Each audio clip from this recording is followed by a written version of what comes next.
Hmm. Happy New Year at 8:55 p.m. on New Year's Day. This is, of course, for the 2nd of January, 2014. And let me just see if I'm going to try to do something that I've never done before on any of my videos. I'm going to try to take the camera and turn it around and show you the screen. Let's see if it works. Oops. There it is. All right, I'm hoping you can see it. Let me put this back up here. Uh, let's see. As I said, I've never done this before, and I don't have it adjusted just right, obviously. All right, we'll get it back there. All right, I showed you an image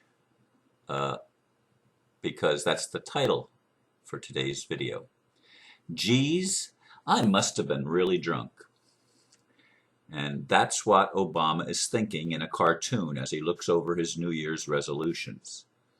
1. Obey the Constitution. 2. Respect the Bill of Rights. 3. Shut down the Fed. 4. Jail those Wall Street bastards. 5. Tell Netanyahu to fuck himself. 6.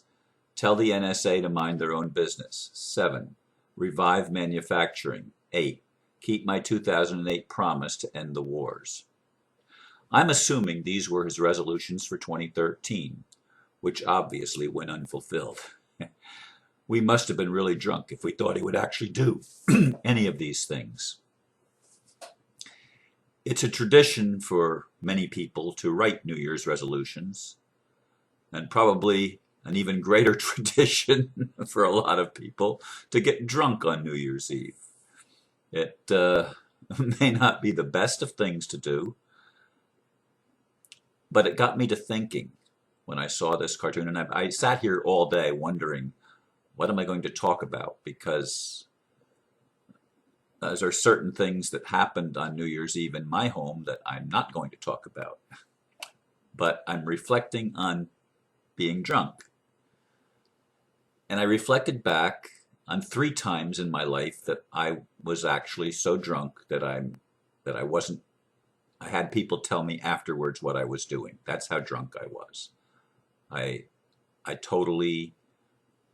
was functioning. Oh, there was a 4th time. I just thought of one additional time. In any case, I'm gonna rehash those briefly. The first time that I think I ever got drunk in my life was the night before I went in the Army.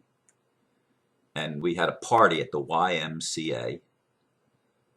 There was a whole bunch of soldiers from our area there going into the Army the next day, and they had a party for us.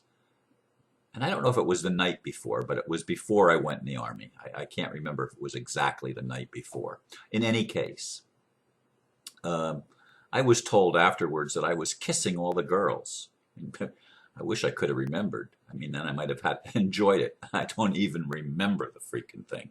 I do remember that I was underage to drink and that I had a bottle of pre-made screwdrivers called Tango, and one of those little bottles shaped like this, and I kept it under my sweater, under my belt and under my sweater. And I'd go into the restroom and take a swig, and when the bottle got empty, I went back out into the car and refilled it. And I don't think I was the only one that night that was getting wasted, but I don't remember any of it. I was told later. When I went on my first leave, there was a lady that I was really interested in, and I got a Dear John letter from her just before we were getting out to go on leave. And I got wasted on a 6-pack of Big Cat malt liquor. My friends made me drink what I was told it was a cup of coffee. It was, as far as I know, it's the only cup of coffee I ever drank in my life. I hate coffee. I don't even like the smell of it. But in any case, I convinced them that I could drive, and I got behind the wheel of my car. I had 2 friends with me, and I started to go really, really fast, and a cop started chasing me, and I went faster and faster, and I went around a curve on two wheels. They said the car literally went off the road on one side. And then it scared me, I guess, and I slowed down really much, and they put up a roadblock in my hometown, by the way, where my uncle was the chief of police. And I woke up the next morning in my bed, and I said, I had an awful dream, and my dad said it was no dream. I had to come and get you out of the town jail. But I didn't. I mean, it was like I was totally in a fog. I mean, I remember people telling me what happened. They took me out of the car, and I literally collapsed on the road. I couldn't even stand up. That's how wasted I was on a six-pack of Big Cat malt liquor. But bear in mind, I've never been a heavy drinker in my entire life. One other time was in the summer of 1982, three rather. I had just moved to Florida. I had just gotten my kids. I was renting a little cottage on the beach, and next door to us were some college students, and they had a big frat party, and I got absolutely wasted, and I was told by people afterwards that I was telling them that I was a prophet and that I was on a mission from God, and they went on and on about how I was preaching to them, but I don't remember any of it. The only other time I got wasted was at my sister's house when I had made up my mind that that was actually the last time I drank until I was 36 years old. And they convinced me to have a little bit of wine for my stomach's sake, because they quoted the Bible to me because I was a Bible thumper. And then I went out and I bought screwdrivers, and I mixed wine and screwdrivers, and that's the sickest I ever got. And I woke up the next morning. I don't even know how I got home, but I did. I drove. It was in my hometown, again, in my hometown that I grew up in, Midland Park, New Jersey. And I drove, it's probably half a mile maybe, from my sister's house to my parents' house. And I woke up in vomit and diarrhea in bed. Not a pretty sight. And I didn't touch any alcohol except for communion, the times that I had communion where they served actual wine. But I never drank to drink again until after my separation in 1982.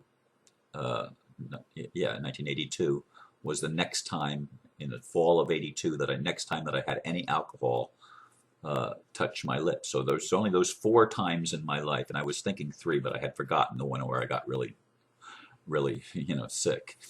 In any case, those are the times in my life that I've gotten drunk.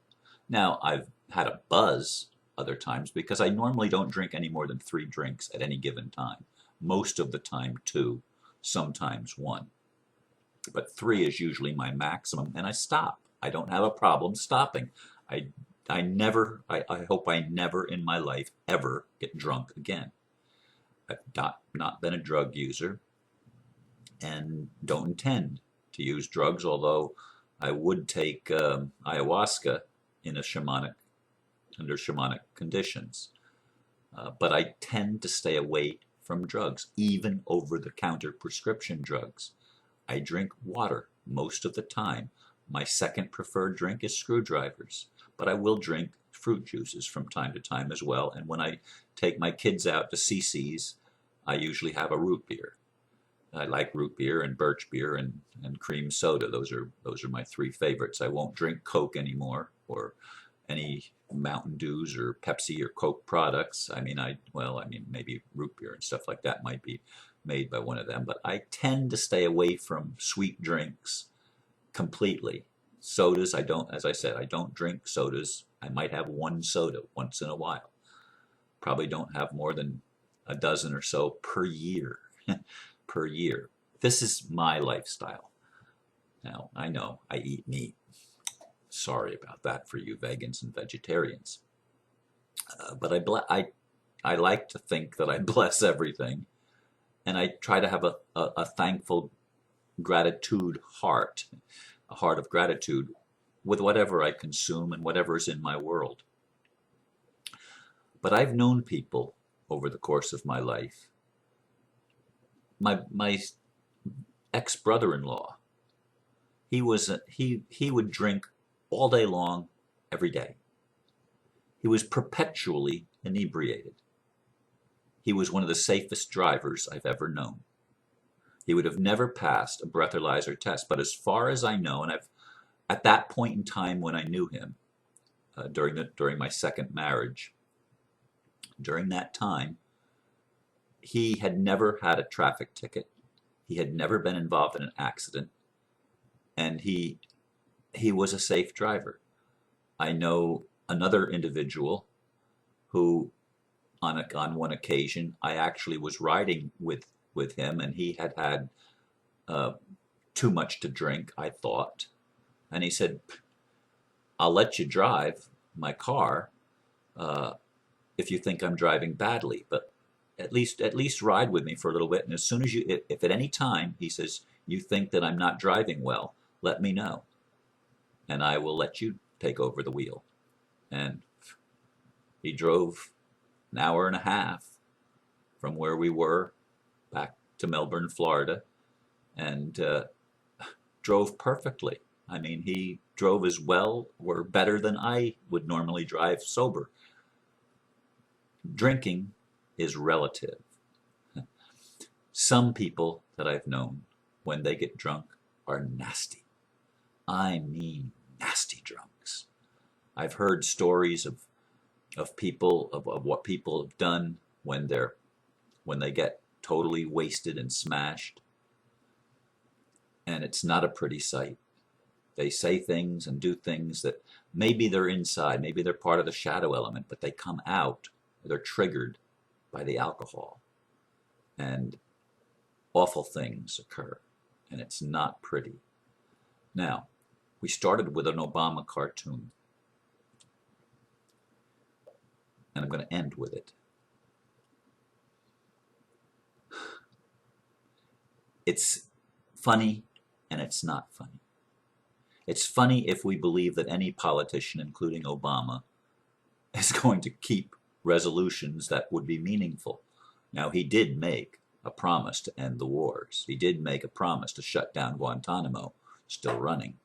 He did make other promises during his campaign in 2008. None of the significant promises that he made he ever kept. Whether they were New Year's resolutions or not, he didn't keep them. And it's funny that he says, "I must have been really drunk to have made these promises." No, politicians are trained liars. They're psychopaths and sociopaths. That's the general category of it. And we must be really drunk as citizens, as people of the land, however you want to call us. I don't consider myself a citizen of anything other than the world. But in any case, we must be really out of it if we think that the answer is going to be a political answer by the politicians that are currently controlled by the cabal. That has to come down, and these things of obeying the Constitution, respecting the Bill of Rights, shutting down the Fed, jailing the Wall Street, these are all things that need to be done. I don't know about the Netanyahu thing, but all the rest of them, they need to be done. When he says revive manufacturing, what we need to do is revive creativity, and we need to allow the creative, the things that are created to actually be utilized in our world, because that will change a lot of things for us. And it's my prayer for 2014 that we sober up and come to our senses and start realizing what is actually going on in the world, and start making a decision that we're going to be rational, we're going to be sober, we're going to make sound judgments, we're going to deal with the shadow issues and not try to suppress them, so that even if we do drink, we don't necessarily have to get drunk and behave irrationally and do things that we're going to be ashamed of later and hurt the people around us. We need to take this into account, and many of you have been touched. I know many people have been touched by people that have been really, really hurtful because of drugs and because of alcohol and because of other things. But we've all been slaves, and there's all this pressure built up inside of us, and it's not the safest and wisest way to release the pressure, but it is a release. And yet it can be very hurtful and very damaging. So I encourage you to take account of your life and take responsibility for your life. And if any of these things that I've touched on in this little talk are meaningful to you, make a decision, make a resolution that you're going to lay off the liquor, you're going to lay off the drugs, you're going to lay off the things that make you lose control and do things that you're ashamed of later. And even if you've done things that you're ashamed of, like me, I shared my 4 drunk experiences, and I really don't think, I can't remember any other ones. I'm not proud of waking up in my own vomit and diarrhea. I'm not proud of scaring the hell out of my 2 friends going around a corner, a curve, and so fast that it went up on 2 wheels. I'm not proud of any of that. By the way, in that thing, I basically got off with a $30 fine or something like, really, it's like a slap on the wrist, because, as I said, my uncle Ori was the chief of police, and my dad had connections with a fellow that was an attorney. I don't remember. I think it was Ben Job or Job, but I'm not 100% sure. It was in Bergen County, New Jersey. It's probably in the records somewhere.